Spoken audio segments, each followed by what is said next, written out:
안녕하세요. DDR부동산연구원의 서영창입니다.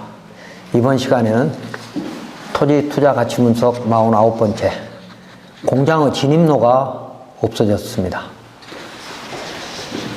질문: 2012년 공장 부지를 매입할 때는 그 필지, 그러니까 공장 부지와 진입로가 분할이 안 돼 있었습니다. 그래서 토지연계 확인서에는 공장 부지가 있었던 그 필지에 건축법 도로라고 기재되어 있었습니다. 그러니까 그 필지의 일부가 건축법 도로로 지정됐다는 것이죠.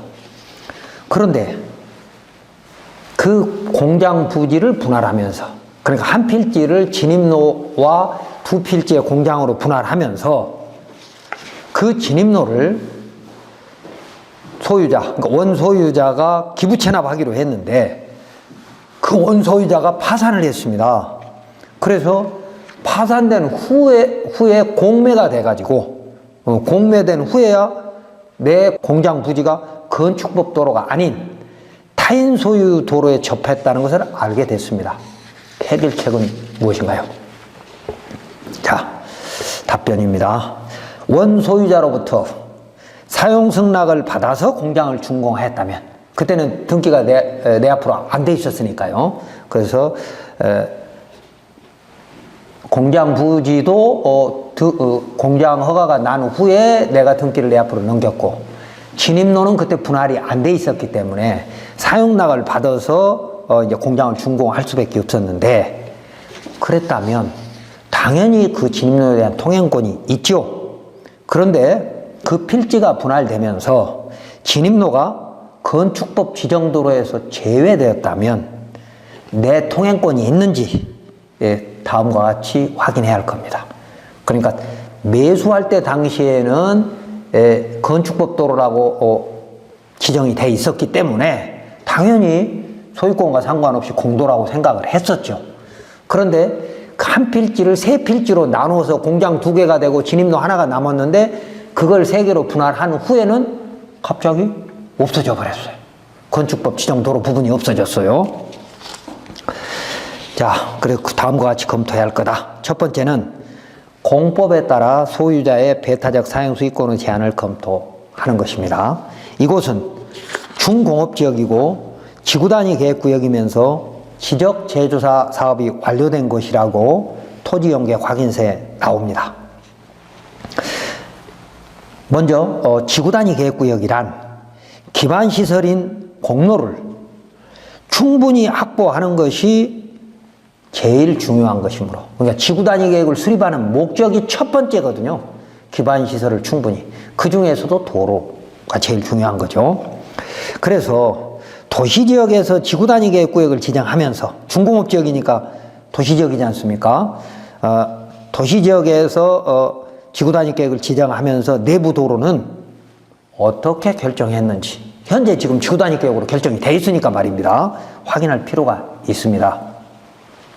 다만 이 공장 허가 및 현황 도로가 분할된 후에, 한 필지가 세 필지로 분할된 후에 지구단위 계획구역이 결정됐기 때문에 아직까지 지구단위 계획 시행 지침이 결정되지 않았다면 지구단위 계획을 관리하는 부서의 의견을 들어봐야 할 겁니다. 그때 당시 지구단위 계획을 수립하면서 내부의 도로들을 어떻게 지구단위 계획에서 결정했는지를 봐야 되는데, 지구단위 계획 구역만 지정해놓고 구체적인 지침이 아직 안 됐을 수도 있고, 되었지만 그때 누락되는 경우도 있을 수 있기 때문에 일단은 지구단위를 수립하는 부서의 의견을 들어볼 필요가 있다는 것이죠. 그리고 내가 제출한 공장 허가 관련 서류를 정보 공개해서 이 현황 도로의 통행권이, 그러니까 원래 건축법 도로로 지정됐던 한 필지의 토지를 내가 매입을 하면서 두 필지로 나눠지고, 그리고 내 공장 부지가 또 한 필지로 나눠지는 과정, 이렇게 세 필지로 나눠지는 과정에서 건축법 지정 도로가 없어져 버린 거죠. 지정됐던 근거가. 그 원칙적으로 좀 이해가 안 되기도 합니다. 왜? 건축법 도로로 지정이 됐다가 해제되려면 그 건축법 지정도를 이용하는 모든 사람의 동의가 필요하거든요. 그런데 공장, 내가 지금 몰랐다? 조금 이해는 안 됩니다만, 자, 한번 보도록 하겠습니다. 이 현황도로 통행권이 나한테 있는 것을 허가청이 알고 있었는지, 그러니까 내가 공장 허가를 제출할 때 그 진입로가 공로로 돼 있었다라고 하는 걸 허가청이 알고 있었는데도 지금 이걸 내 동의 없이 없앴다거나 지구단위 계획구역에서 없앴다라고 한다면 이건 행정계획 자체가 잘못됐을 수도 있다는 겁니다. 자, 이건 이제 그 관련 서류를 보고 정확히 결정해야 될 부분이고, 다음에 두 번째는 2012년도 당시 한필지 지목이 대였습니다. 그러니까 진입로도 지목이 되고 내 공장도 기고 또 반 잘라서 옆에한테 팔은 그 공장도 한필지였으니까 지목이 대였는데, 이걸 세 필지로 분할하면서 만들어진 내부의 막다른 도로의 지목을 왜 도로로 변경하지 않았는지. 그러니까 세 필지로 분할을 할 때 지자체가 적극 행정을 하려면 그 두 필지의 공장으로 들어가는 진입로는 지목을 도로로 바꾸고 그걸 건축법 도로로 지정하는 등 공로로 만드는 어떤 노력을 지자체가 했어야 하거든요. 건축가가 하든지 아니면 개발행위 허가를 담당하는 부서에서 의견을 내든지 아니면 뭐 공장 허가를 내주는, 그러니까 공장 설립 승인을 해주는 부서에서 각 실과의 의견을 수합하기 때문에 이제 그런 부분, 또 그리고 설립 승인이 된 후에 또 건축 허가가 나기 때문에 건축 허가 과정에서 이 진입로가 공로가 된다, 건축법 2조 1항 11호 남목의 지정도로가 돼야 된다라고 적극 행정을 했어야 된다, 그 말입니다. 그래서 그런 것들을 왜 빠뜨렸는지에 대해서 분할 관련 서류를 확인해 볼 필요도 있습니다. 그리고 그 후에 이곳에 지적 제조사 사업이 완료돼서, 지적 제조사 사업이 완료되면 지적 확정 측량이 돼야 되거든요. 지적 확정 측량이 되면 옛날 지적은 법적으로 효력이 전혀 없습니다. 없어져 버리는 겁니다. 그래서 새로운 지적이 생기기 때문에 지적 확정 측량으로 거래를 했다면 이건 옛날 지적을 주장할 수가 없는 상황이 올 수도 있거든요. 그런데 여기는 지적 제조사 사업이 완료되면서 그 이전의 도로를 어떻게 처리를 했는지, 그러니까 한 필지, 지목이 되어 있는 한 필지를 분할한 후에 몇 년이 있다가 지적 제조사 사업이 이루어진 것이기 때문에 분명히 지적 제조사 사업의 사업계획을 보면 이 도로를 공로로 만들었는지, 왜 지목을 대로 지금까지 그냥 뒀는지 이런 것들을 확인할 수 있을 겁니다.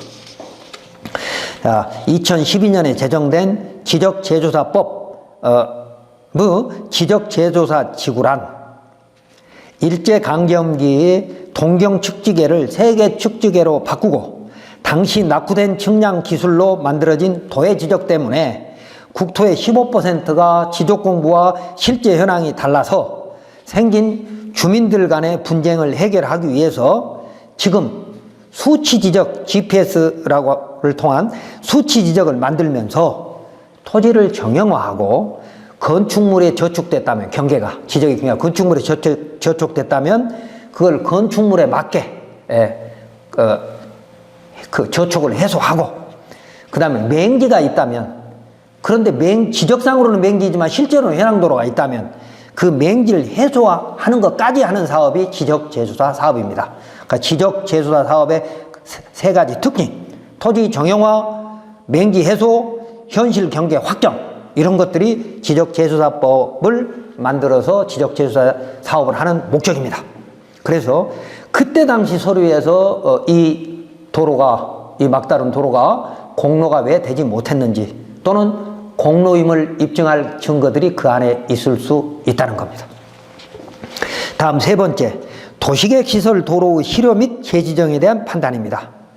그러니까 한 필지 지목이 되었던 한 필지의 도로가, 큰 한 필지의 도로가 2차선 도시계획 도로에 접해 있었단 말이죠. 원래는 4차선 도시계획 도로였습니다. 근데 그것이 2차선 계획 도로로 줄어들었으니까 거기까지 연결되어 있는 부분이 틀림없이 건축법 도로였을 텐데, 자, 그러면 그 4차선 도로가 실효되고 2차선 도로가 새로 만들어지는 과정들에서 과연 이걸 뭐가 누락됐고 뭐가 놓쳤는지 이런 것들을 확인해 볼 필요가 있다는 겁니다. 자, 여기 도시계획 시설을 보니까 1980년에 지정된 도시계획 시설 중로가 있었는데, 1980년에 있다 하더라도 2020년을 기산점으로 해서 2000년을 7월 1일을 기산점으로 해서 2020년 7월 1일까지 장기 미집행이 되면 자동 실효가 되잖아요. 그렇기 때문에 그 이전에 다시 소로로 교통량에 따라서 4차선을 2차선으로 줄일 수 있죠. 그러니까 중로를 소로로 줄이는 결정을 했다면 이 도시계획 시설 내에 오래된 4차선에서 2차선이 줄였다 하더라도 하필 줄어든 2차선, 그러니까 도시계획 예정도로에서 벗어난 부분에 현황도로가 있었다면, 자, 이것을 주민들이 오랫동안 이용해 왔다면 이걸 어떻게 할 거냐? 지금은 건축법 조례도로로 지정을 할 수도 있고요. 그리고 건축법 도로로 지정할 수도 있었고, 또 옛날에 건축법 도로로 지정됐다면 그건 지적재수사 특별법과 관련 없는 거니까 그 법률적 근거를 가지고 지금이라도 공로로 만들어야 될 필요가 있다는 겁니다. 자, 이때 허가청은 기존 중로에서 소로로 축소되면서 제외된 부분의 공로 여부를 검토해야 될 의무가 있었습니다. 그래서 지금이라도 그 소유자의 배타적 사용 수익권이 제한된 공로라고 판단한다면 주민들의 이용권을 보호해야 됩니다. 그리고 국토부는 이런 현황도로 공로 여부를 판단할 업무 지침을 만들어서 지자체에 하달해서 전 국민이 법 앞에 평등할 수 있게 최선을 다해야 할 것입니다. 다음 세 번째는 건축법 도로의 지정 절차를 알아야 될 필요가 있는 것이죠. 자, 토지 소유자의 사용락을 받아서 건축법 도로로 지정되는 부분의 경계와 면적을 정하게 되죠. 그러니까 지적도에 어디서부터 어디까지 면적은 어느 정도를 건축법 도로로 지정하는데 동의한다 라고 하는 사용락을 받아서 건축법 45조에 따라서 건축법 도로대장을 만들고 토지이용계획 확인서에 기재해야 되는 겁니다. 허가권자가 말입니다. 그러니까 99년 5월 9일 이후에 지정 공고하라고 돼 있었잖아요. 그렇기 때문에 지금 만약에 건축허가 및 개발행 허가를 집어넣게 되면 그 진입로 부분에 사용락을 받아가지고 분할을 해서 그 부분을 지목을 도로로 바꾸고 또 건축법 도로로 지정해서 도로대장에 올리고 그리고 토지이용계획 확인서까지 기재하는 것이 건축법 도로의 지정 절차이죠. 그 이유는 건축법 도로는 건축선이 되는 건축법 47조에 가보면 건축선이 있어요. 건축선이 돼버리면 그 안에는 건축이나 공작물 행위를 일체 못합니다. 도로교통에 방해되는 시설을 하면 건축법에 의해서 처벌을 받게 되어 있습니다. 그래서 건축법 도로로 지정되면 그 가치가 크게 떨어지는 것이 있는 것입니다. 그래서 그 지정 절차가 법 규정에 맞게 엄격해야 하는 것이죠. 2012년 당시 이 필지, 그러니까 한 필지 공장 부지에 건축법 도로로 지정됐다고 토지이용계획 확인서에 표시됐으므로 사용승낙 및 도로관리대장이 있었을 것입니다. 분할 후에 건축법 도로 지정이 없었다면 당시 지정된 근거서류를 확인해야 합니다. 만약 허가청이 도로 지정을 누락하여 부작위 소송에 승소하여도 소유자가 바뀌었다면 실익이 없습니다. 그러니까 부작위 소송은 이런 것이죠. 허가청을 상대로 야, 건축허가 때, 공장허가 때 건축법도로 지정을 해야 되는데 왜 안 했냐? 지금이라도 해라. 이게 부작위 소송이잖아요. 그런데 그 사이에 소유자가 바뀌어버렸으면 새로운 소유자한테는 사용락을 받지 않고 지정할 수가 없다는 것이죠. 그래서 이런 분쟁이 발생했을 때 부작위 소송이 과연 옳은 것인가, 우선해야 될 것인가를 생각해 볼 필요가 있다는 겁니다. 다음 다섯 번째, 소유자의 배타적 사용 수익권 제한을 내가 한번 확인해 보는 겁니다. 그러니까 아까 지금까지는 공법에 의한 제한이든 민법에 의한 제한이든 그러니까 도시계획 시설에 의한 제한이든 건축법 도로 지정 절차가 누락된 것이든 어찌 됐든 나도 이제 통행 권한이 있는지 확인해 봐야 되는 것이죠. 자, 택지를 분할 매각하면서 개설된 내부 도로와 택지를 분할 매각하면서 내부 도로, 내외부 도로와 스스로 공로로 제공한 현황 도로는, 그러니까 내가 동네 사람들한테 쓰라고 그냥 스스로 내놓았다 이 말입니다. 그런 현황 도로는 주민들한테 무상 통행권이 있습니다. 대법원 2009-8802 등에 있죠. 그렇기 때문에 그런 도로는 허가청이 사용락을 받아오라 할 필요도 없고, 사용락을 받아오라고 하면 그것도 잘못된 것이죠. 또한 이런 도로를, 그러니까 배타적 사용 수익권이 제한되어 있는 공로를 매수한 사람은 매수 당시에 도로임을 알고 매수한 것으로 보아서 토지 인도 및 부당이득 반환 청구를 할 수 없습니다. 이건 대법원 전원합의체 판결 2016-264556에 있죠. 그래서 이 분쟁의 통로, 그러니까 한 필지가 3개로 나눠지고 그 2개의 공장으로 나눠지고 안에 그 막다른 도로 성격의 진입로가 있었던 그 3필지 중에 그 막다른 도로인 분쟁의 통로는 그동안 소유권이 2번 변경됐습니다. 그러니까 원소유자가 기부 체납하기로 하고 원소유자로부터 사용락을 받았던 내가 먼저 허가받은데 먼저 공장을 지은 사람, 그리고 그 길을 이용해서 2번째로 공장을 허가받은 사람, 막 이런 사람이 이제 소유자가 바뀌는 거고, 그리고 진입로는 기부 체납을 하지 못하고 파산이 돼서 공매 절차를 밟아가지고 소유자가 또 바뀌어버린 거예요. 그런데 원래 한 필지에서 분할됐기 때문에 무상 통행권이 있을 수 있지만 소유자가 바뀌면 무상 통행권이 없어진다 그랬죠.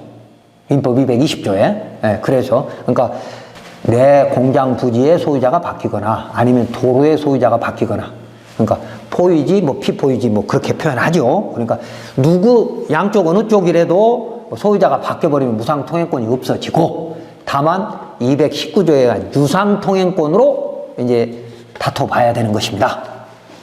그런데 이미 포장된 현황 도로가 있다면 유상 통행권 뭐 다투면 당연히 통행권은, 주의 통행권은 확인이 되겠죠. 그리고 지금 현 소유자도, 그러니까 옆에 공장의 소유자도 이 현황 도로가 오래전에 먼저 공장받은 내가 포장해서 사용해온 것을 알고 매수한 것이기 때문에 공로 제한을 받아야 될 겁니다. 그러니까 결국은 막을 권한이 없다 이겁니다. 두 집이 다 쓸 수 있는 그런 도로라는 것입니다. 다음 6번째, 주의토지 통행권 소송을 할 필요가 있는지 허가권자한테 문서로 질의하는 것입니다. 당연히 우리가 생각하고 변호사가 판단을 할 때는 필요 없는 공로라고 생각하죠. 한 필지에서 분할이 됐고 옆에 공장을 나중에 산 사람도 이미 도로인 걸 알고 샀고, 원래 내가 살 때는 건축법 도로였고, 그리고 원소유자로부터 사용락을 받아서가 받았고 그걸 포장해서 사용해왔고, 뭐 이런 것들로 봤을 때 두 집이 다 쓸 수 있을 뿐만 아니라 누구나 쓸 수 있는 공로라고 하는 부분이 분명하지만 허가권자가 인정을 안 하면 또 의미가 없잖아요. 그래서 나는 마지막으로 주의토지 통행권 확인 소송을 해야 되냐 안 해야 되냐를 허가권자한테 물어봐야 된다는 거죠. 그냥 물어보는 게 아니고 문서로.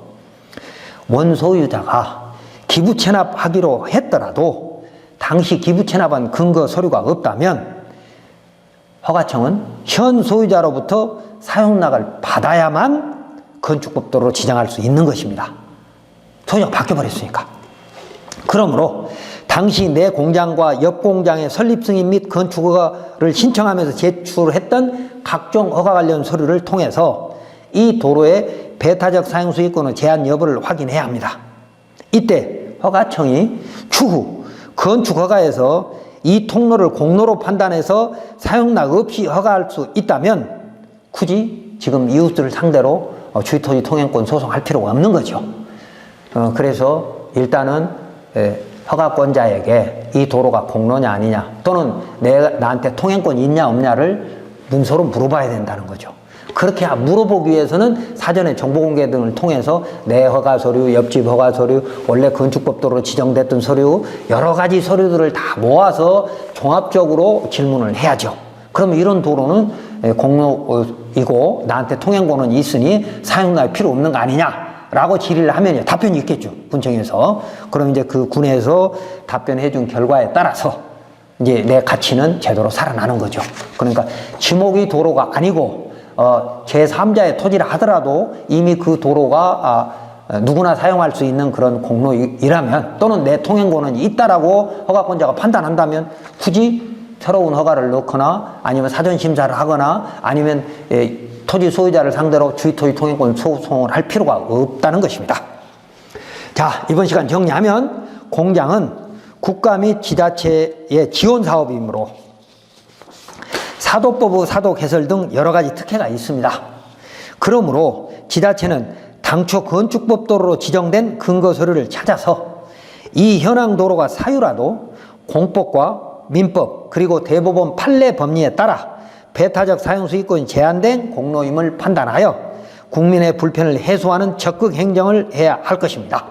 그런데 지자체가 혹시 있을지도 모르는 실수 또는 민원이 두려워서 공법과 민법과 대법원 판례를 가지고 종합적으로 해석을 해서 사용락이 필요 없는 공로라고 또는 공장한테 통행권은 있다고 의견을 주기가 쉽지 않을 것입니다.